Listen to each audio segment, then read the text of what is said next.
de l'église. Je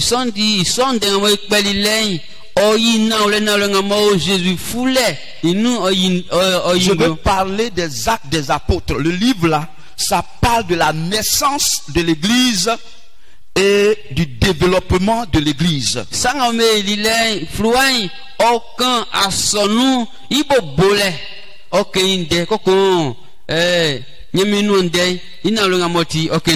Alléluia. Amen. L'église, c'est par là, l'église a développé au fur et à mesure. Il a expliqué comment l'église s'est développée. Alors,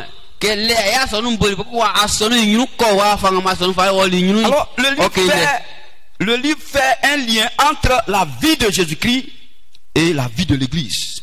Les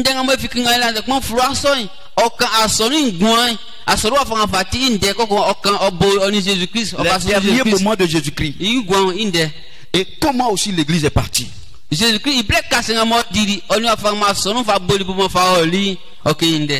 effectivement, comme le sachons, Christ est effectivement mort. Et le troisième jour, notre Seigneur est ressuscité. Et il a passé 40 jours avec les disciples. Et ce jour que nous sommes en train de commémorer, c'est la montée qui est l'Assomption de Jésus-Christ. Tout ce qu'il avait prédit de lui, qu'il avait dit de lui, toutes ces choses se sont accomplies. Et il leur a donné ce jour-là un rendez-vous après sa résurrection. Il a donné un rendez-vous au mont des Oliviers.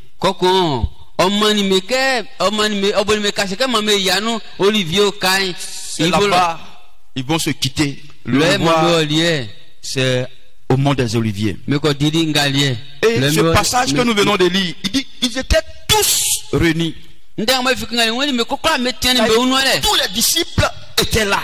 Il n'y avait pas eu un disciple qui était absent. Ça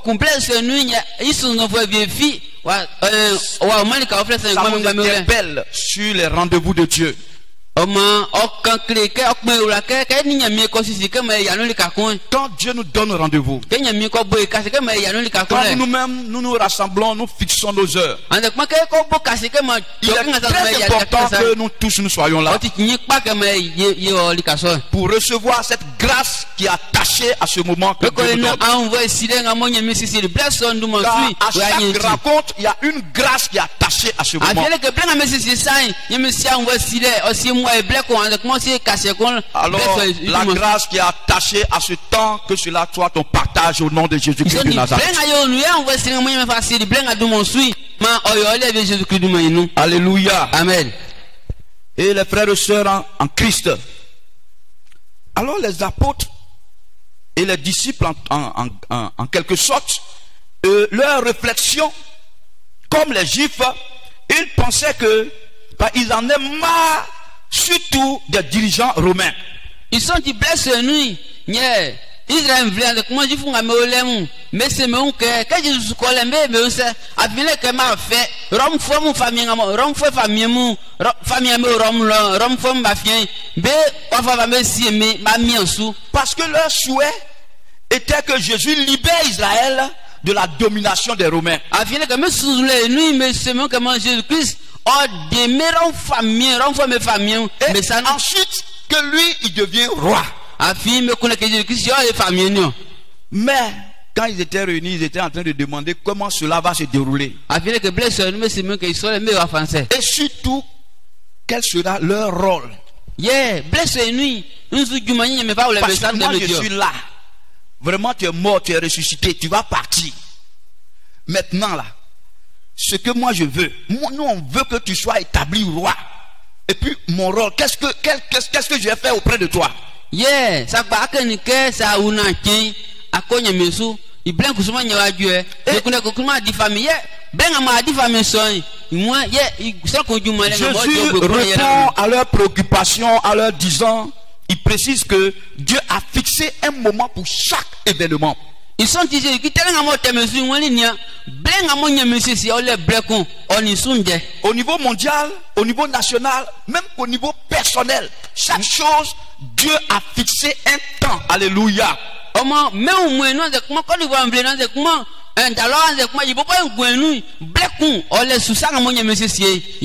Alors, si notre vie, nous, par moments, des fois, on prie Dieu pour attendre quelque chose que jusque-là, tu n'as pas encore eu son exaucement, ne sois pas découragé. Et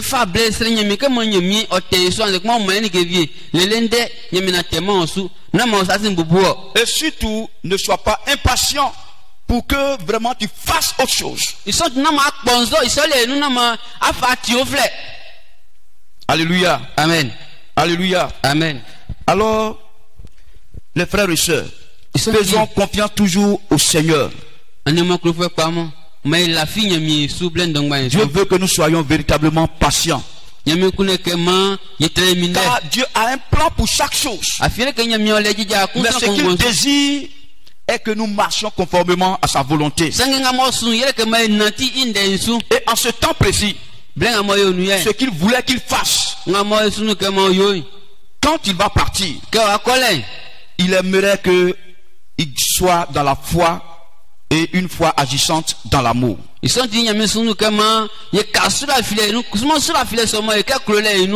On peut lire dans Galates chapitre 5 verset 6, il dit: car en Jésus, ni la circoncision ni l'incirconcision n'a de valeur, mais la foi qui agit, ou bien la foi agissante par la charité. Alléluia. Amen.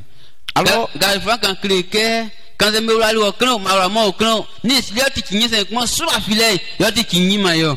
ne perds pas cette grande valeur. Tu as une très grande valeur aux yeux de Dieu. C'est par ta foi qui agit dans l'amour de Dieu. Et le temps marqué pour ta grâce viendra. Alléluia. Amen. Alléluia. Amen. Alors les frères et sœurs en Christ, les disciples voulaient savoir quand le royaume sera établi, comme je l'ai dit. Mais le royaume de Dieu ne vient pas de manière à frapper le regard, selon les Écritures de Luc chapitre 17, versets 20 à 21. Il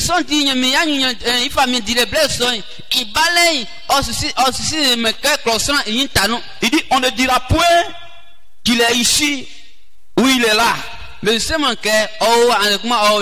il leur dit, Jésus leur dit, même le royaume de Dieu est au milieu de vous. C'est déjà là, mais vous ne le savez pas. C'est au milieu de vous. Alors le royaume premièrement est spirituel. Et Dieu veut l'établir dans nos cœurs d'abord. Dans la vie des croyants que nous sommes, les disciples devraient accepter cela d'abord spirituellement, qui était la présence de Dieu, la puissance de Dieu, qui va habiter dans le cœur par le Saint-Esprit. Alléluia. Amen. Comme ils ont déjà accepté le Seigneur Jésus-Christ lui-même, et comme ils sont en train de marcher conformément à ce qu'il dit, alors ce royaume est déjà présent. Mais il veut que ce royaume-là, premièrement, soit établi dans nos cœurs. Alors Jésus promet aux disciples qu'une fois qu'ils auraient reçu le Saint-Esprit, ils auront la puissance pour témoigner, car ce temps était un temps pour parler de témoigner de sa personne.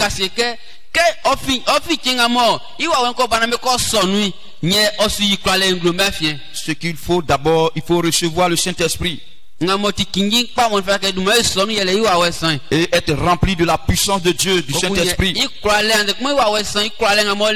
Et leur témoignage portera du fruit. Mais leur rôle pour le moment, il a été très clair là-dessus. Dans Matthieu chapitre 28, ce qu'il doit faire quand ce royaume sera établi dans le cœur. Matthieu chapitre 28, versets 18 à 20.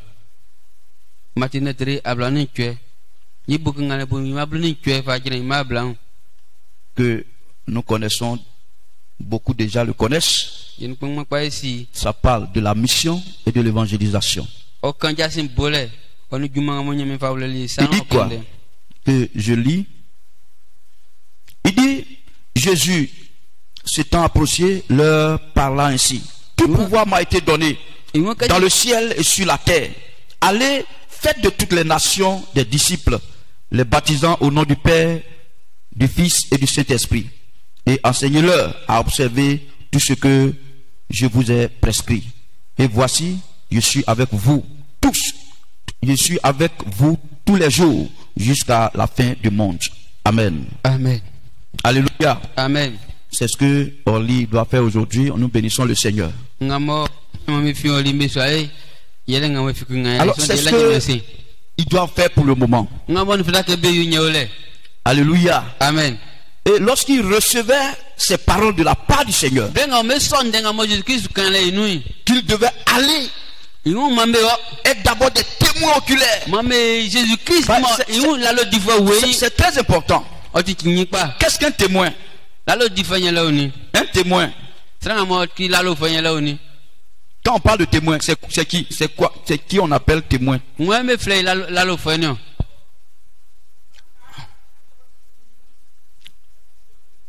Oui. L'action s'est passée à la présence de la personne. Oui. Merci beaucoup. Alléluia. Amen.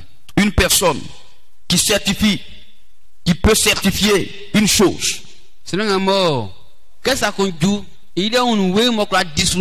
La chose qu'elle a vue ou entendue. Alléluia. Amen. Et cette chose qui peut servir d'indice, de preuve.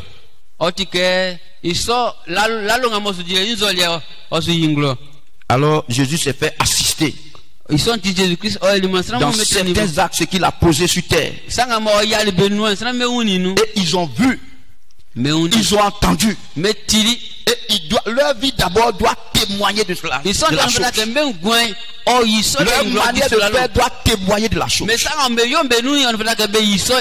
Alléluia. Amen. C'est ce qu'ils doivent faire. Pour le moment, c'est ce que nous devons faire. Rendre témoignage par notre vie. Témoigner du royaume des cieux à ceux qui n'ont pas encore entendu la parole. Parce que certainement Jésus reviendra. Même nous les chrétiens, des fois nous ne savons pas que Jésus va revenir.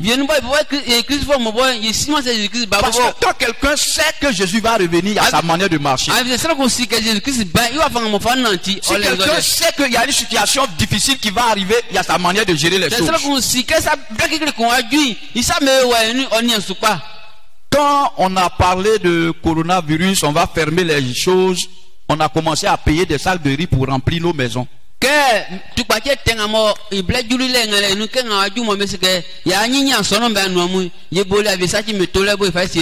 y a des gens même, ils n'ont même pas entendu. Mais sous prétexte qu'ils allaient fermer peut-être les banques, d'autres sont allés déjà retirer de l'argent pour mettre derrière. Alors que ce n'était même pas justifié.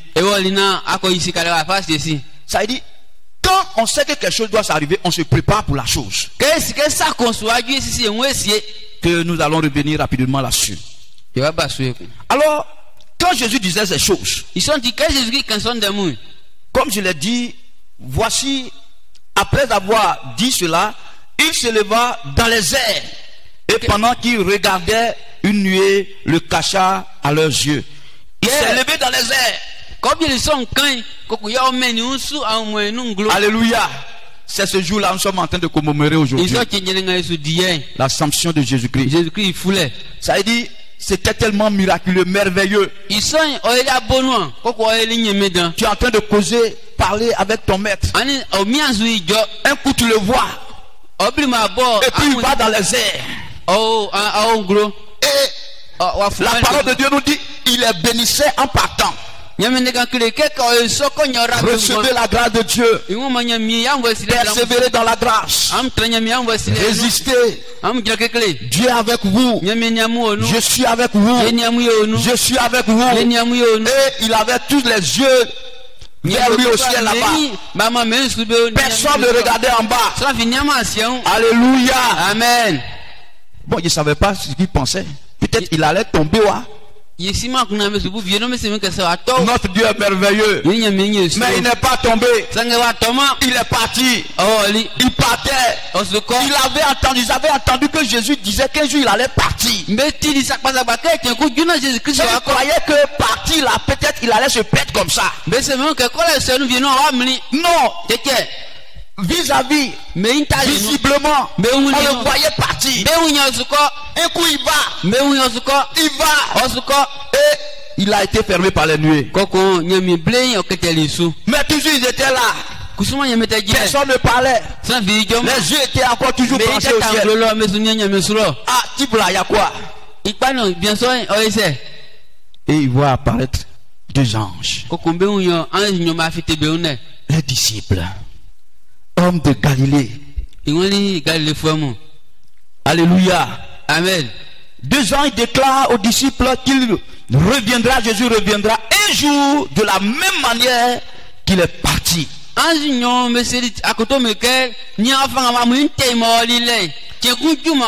Corporellement et je dirais visiblement. Ce corps-là, il va revenir. Et nous allons le voir. Et puis on va le voir descendre de la même manière. De toute façon, il est parti. C'est de la même façon il va venir. C'est pas ce Jésus baoulé qui a Sassandra. Non. Nous tous nous allons le voir. Ceux qui l'ont crucifié vont le voir. Les païens vont le voir. Les musulmans vont le voir. Nous les chrétiens nous avons été, soit tu as été incrédule, tu vas le voir aussi. Nous tous nous allons le voir. Alléluia. Amen. Ce n'est pas un truc caché. Alors si on nous dit Jésus est venu à quelque part, il ne faut même pas aller là-bas. La parole de Dieu nous dit cela. Mais aujourd'hui, il y a des gens qui courent pour aller par-ci, par-là, pour aller chercher Jésus. Mais ce qui nous intéresse, ce qui nous incombe, nous, c'est nous préparer à la venue de notre Seigneur Jésus-Christ. Car présentement, il a la droite de son Père et il intercède pour nous. Et notre rôle à jouer, si vraiment ce royaume est établi en nous, spirituellement, Dieu est en toi. Ce que nous devons faire, nous préparer à l'avènement de notre Seigneur Jésus-Christ. Nous préparer pour l'avènement de notre Seigneur Jésus-Christ. Par notre vie, notre manière de vivre. Et par l'œuvre du Seigneur, le mandat qu'il nous a confié. Être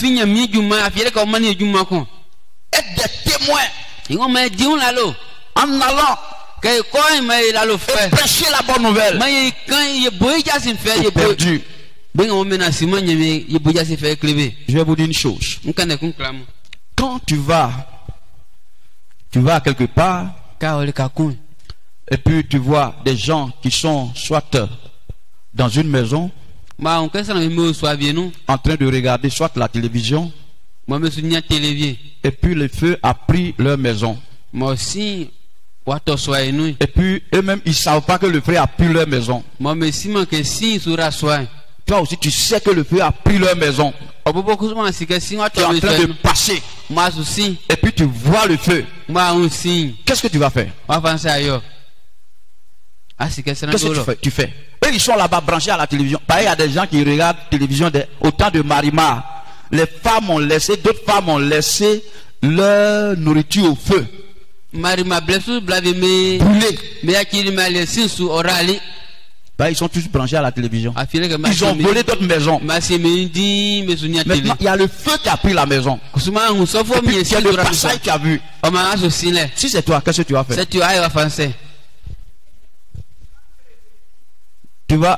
Comment tu vas dire? Oui. Si tu cries, qu'ils n'entendent pas, tu fais quoi? C'est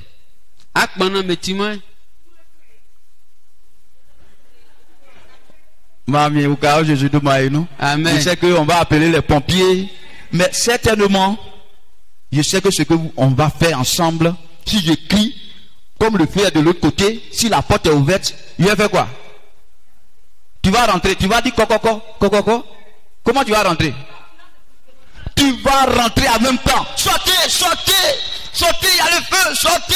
Alléluia. Comment c'est un son, bien que la flemme, mais bon, nous aussi. On a commencé à nous dire que il y a pas un flemme, mais comment on dit que non, à finir que si on tombe sur nous. C'est la même chose. Quand tu sors, quand on va à l'évangélisation, n'ayons pas peur de rentrer où on veut rentrer. Il y a le feu dans ce monde. Si nous ne faisons pas attention, le feu que Dieu est en train de, qui est là-bas, qui nous attend, ce n'est pas ce feu que nous voyons. Et les gens se meurent. Chaque jour, les gens meurent. Et ils meurent pour l'enfer. Alors Dieu nous interpelle à rentrer dans les maisons sans crainte. Même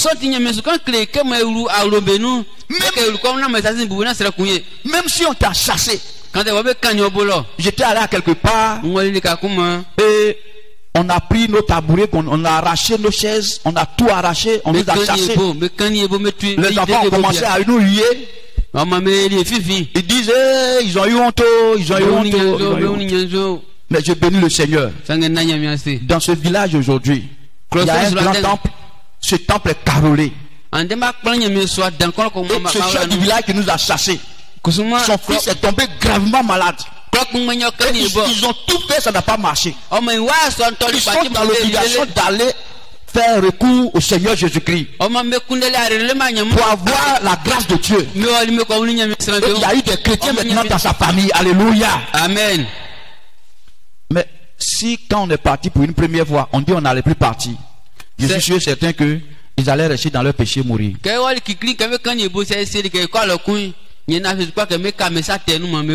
Alors les frères et sœurs, sachant que l'heure est grave, la même manière que le Seigneur est parti, il dit de la même manière il va revenir. Ça va nous surprendre. En un clin d'œil, on voit, si nous voulons étudier cela, surtout l'enlèvement, ça sera la première chose. Ça sera la première chose. Ça veut dire on est là. Si c'est le moment de l'enlèvement, la parole de Dieu nous dit en un clin d'œil. Regardez comment on ferme les yeux puis on ouvre. Ceux qui ont cru, on cherche, on ne voit plus. Et ça sera une catastrophe. Par ici, c'est dans une voiture, si le chauffeur est parti. Mais ceux qui sont dans le véhicule, où ils vont partir maintenant? Si on est à moto, si celui qui roule, il est parti, et puis toi tu es derrière lui, c'est que tu vas te débrouiller seul. Et c'est en ce moment, nous qui n'avons pas accepté la parole de Dieu, on va dire les pasteurs ont prêché. En ce moment-là, c'est pas problème de Bible. Ma Bible est bien grosse, mais si je n'ai pas la foi, avec ma grosse Bible, je vais rester. Alors,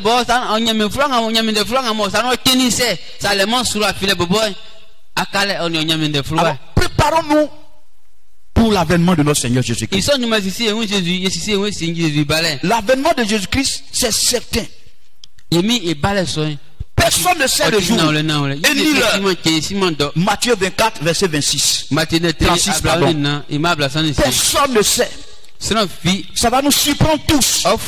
Mais nous allons le voir. Alors, il nous interpelle à ce que personne ne nous séduise. Parce que la séduction est vraiment là. La séduction est vraiment là. Les gens, surtout nos fidèles de l'église Sema, on cherche trop de miracles. Alors que ici il y a déjà le miracle là. À quelque part au quartier Baoulé, Belleville, j'étais là-bas. Non, en ce moment j'étais déjà ici. Et on appelle à quelque part Breakable, je ne sais pas, quelque chose comme ça. Il y a un monsieur, un Ghanéen qui prie là. Il y a l'un de nos fidèles qui est allé là-bas pour aller chercher un miracle. Ça veut dire que les gens nous séduisent par les miracles et ils prennent le nom de Jésus. Alors que ta vie, tu dois préparer, parce que si l'enfer qui est devant là, ta petite souffrance, nos petites souffrances là, c'est pas souffrance. Mais ce qui est là-bas là, c'est plus dur que ce que nous voyons.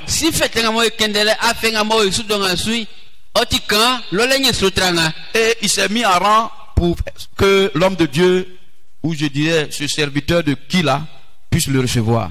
Et l'un des apôtres est venu lui dire, tu es chrétien? Il dit oui.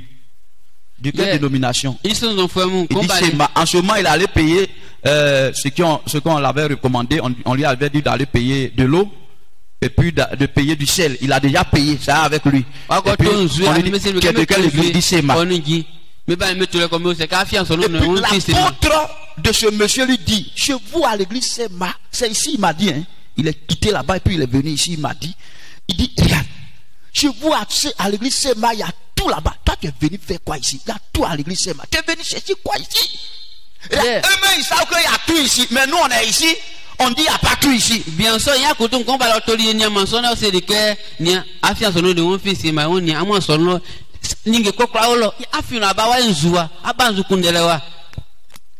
Je te dis, Jésus revient bientôt. Quand il va revenir, si toi c'est le miracle que tu suis là, Satan va te moquer de toi. Il va dire comme ce monsieur là, toi tu as tout là-bas. Toi tu es venu chercher quoi ici? C'est après cela les écailles de ses yeux sont tombés, il est venu me voir. On prie pour lui. Mes frères et sœurs en Christ, Jésus ne tarde pas. Il y a d'autres qui disent que il tarde à venir. Il tarde à venir. Alors maintenant il ne se contrôle plus. Ils font ce qu'ils veulent. Parce que Jésus tarde à venir. On joue même avec ça. Ah, ton arrivée là, il ne faudrait pas s'asseoir comme l'arrivée de Jésus. Je vous dis, Jésus reviendra. Mais notre rôle à jouer, nous allons nous arrêter par là. Notre rôle, prépare ta vie. Ta vie comme un témoin oculaire de ce que tu as vu et tu as entendu. Jésus-Christ qui a accepté le Seigneur Jésus-Christ, qui est disposé pour lui, pour attendre la puissance de là-haut. Alléluia. Amen. Et pour cela, il faut anticiper sa venue. En évangélisant, aujourd'hui si Jésus ne vient pas, il tarde là. Il y a plein de personnes, même à l'église, nous ne sommes pas prêts, même préparés. Et c'est notre vie qui demande ça. Alors on doit se fortifier entre nous frères et sœurs. Et aussi prêcher, évangéliser ceux encore qui sont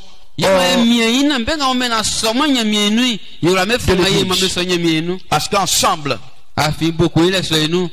lorsque le Seigneur Jésus reviendra, ensemble il peut nous prendre pour aller au ciel.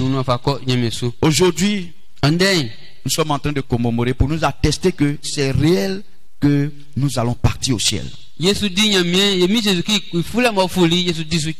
est mort. Beaucoup de prophètes sont morts, sont restés dans le tombeau. Lui, il est mort, il est ressuscité. Et au dessus de tous, il est monté au ciel. Et il va venir nous prendre comme on l'a vu. Frère, soeur, papa, maman, est-ce que tu as confiance à cette parole? Attendons le retour du Seigneur. Réservons-nous pour lui.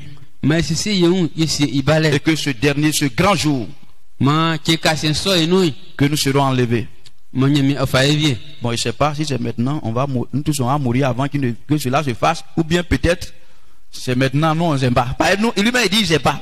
On dit on ne sait pas. Peut-être c'est de suite on ne sait pas.